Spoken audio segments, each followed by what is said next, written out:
The Garden Report is brought to you by FanDuel, the exclusive wagering partner of the CLNS Media Network. Hey, Brian Manning here. Welcome to the Garden Report. Josue Pavon here by my side. We're going to talk a little Bucks. First impressions of them. Missed Jrue Holiday tonight. I think we can say a heart and soul on their team. We talked about this a little bit earlier, and they miss him. They need a Jrue, man. They need a Jrue bag. They're also happy to see him on the Boston side. And he didn't play great tonight. He didn't kill them.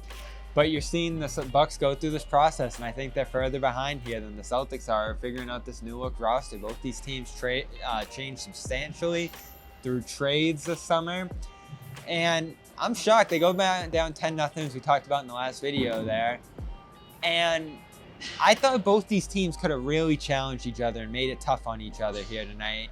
And the Bucks came back, rallied late to within 3, as you see in the final score here, but they never felt in this game. And I think a big reason for that is that Giannis and Lillard, even though they won 5 straight coming into this one, putting up big offensive numbers, don't seem like they're on the same page yet as a pick and roll combo. They certainly didn't challenge the Celtics. I thought it was Brook Lopez in this game who put more pressure on them on the boards, physicality, screens, all that stuff. Bucks never really made them guard that Lillard Giannis pick and roll, and yeah, I'm kind of confused by that. I just think they met their match, Bobby. I really do. People can chalk it up to Jrue Holiday and his familiarity with Giannis and his tendencies. Maybe there's some of that just to do with it, but I also just think the way White and Holiday have defended this year has just been. I think it's something that maybe they overlooked when they made this deal for Dame, but. Looking back on it, I don't see a scenario where the Bucks don't make that deal.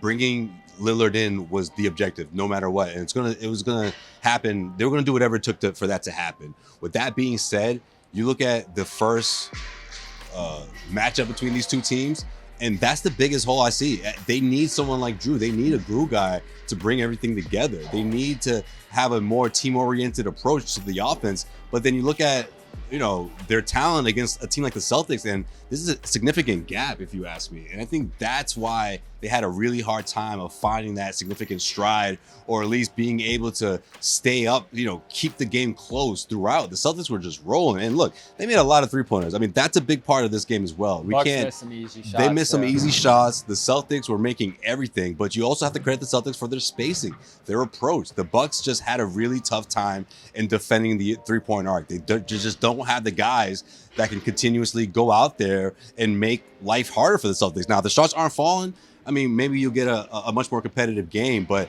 I just feel like the Bucks were trying so hard to make the Celtics play like them. Whereas, it's you go, then I go, that one-on-one ball, maybe some bully ball in there as well. You saw Bobby Portis try to get in there and be more physical with Porzingis and opposing bigs, and it didn't work. It just didn't matter because the Celtics were so focused, they were so dialed into their game plan that the Bucks couldn't disrupt them. FanDuel is the exclusive wagering partner of the CLNS Media Network. Right now, new customers get $150 in bonus bets with any winning $5 moneyline bet. FanDuel, official partner of the NFL. I have 3 concerns. Number 1, just like with James Harden and Joel Embiid joining forces a couple of years ago, this pick and roll combination looked unstoppable on paper.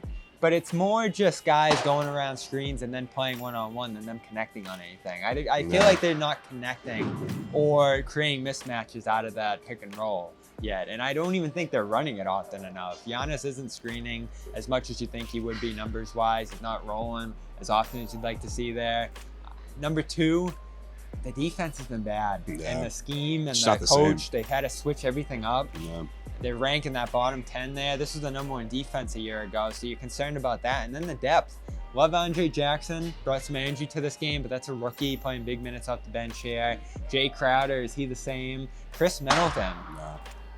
No. Not the same at all. Both of those guys aren't the same players. And then you go to Cam Payne and Malik Beasley starting for this team. I know the Celtics aren't the deepest team in the world either, but I have real concerns. Is this the biggest threat to Boston in the East? Because I'm looking at Philly fully healthy and saying that might be a tougher team than Milwaukee. I agree with you, Bobby. I don't know if that's going to be the case all season long.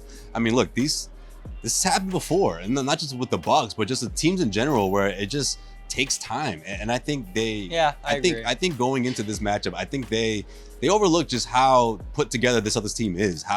No, they acknowledged it. Lillard and Giannis both said. Well, no, they know now. Oh, okay. I'm saying going into it. So you think that surprised them? Absolutely. That's fair, especially yeah. coming off of the winning streak and seeing the Celtics fall. I feel like they thought this was going to be a much more competitive game, and I feel like they thought that these two teams are neck and neck. But there's a significant gap. Now, again, I can't say it's going to be the case all season long. I mean, teams find their identity, they find their stride.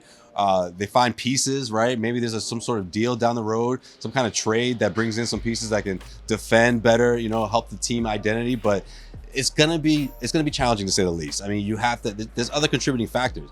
You got a rookie head coach who's never been in this position before, has a whole lot of experience in being an assistant, but you wonder, how he's gonna see through these growing pains.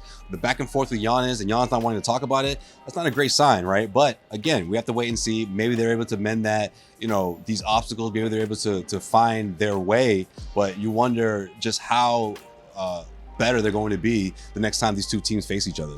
That'll come in January in Milwaukee. I assume we'll make that trip. Stay tuned. But for now, Celtics win the first matchup here, and Giannis, Lillard both react after the game. You can check that out on CLNS Media. I love how you ask him how they're going to replace Jrue Holiday, and Giannis can't even give you a name. He's just like, oh, we have guys. Yeah.